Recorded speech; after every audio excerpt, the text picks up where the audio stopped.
خاطر صالحی متولد 1330 هستم. فرهنگ بازنشسته، همسر شهید سید محمد رضا عظیمی نیا.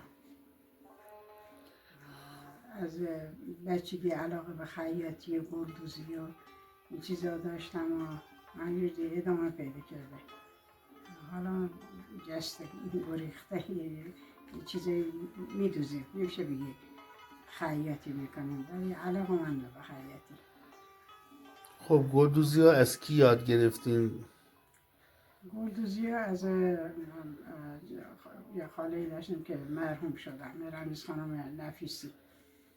از بچگی گلدوزی با دست رو بهمون یاد دادن، با نخ خارجی دمسه، با سوزنه خیلی ظریف و قشنگ گلدوزی با دست بهمون یاد دادن.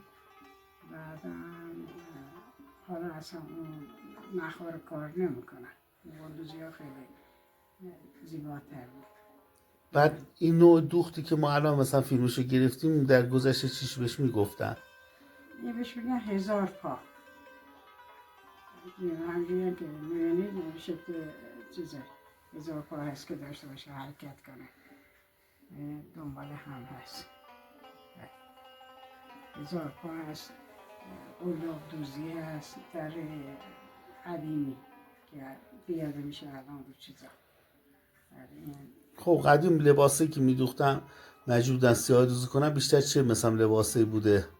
به جای هول چارگوشه چیز میکنن دورشو خیلی قشنگ ترش میزدن، سیاه دوزی میکردن و بهش میگفتن سر خوش کن. شله بوده پارچه، شله سرخرنگ بوده و گفتن شله گلی. بعد دم توموناشون، لباساشون، زیجمهاشون، تومون نه، تومون مال لباس عشایر اینا هست، زیجمه اینا رو سیاه دوزی میکردن.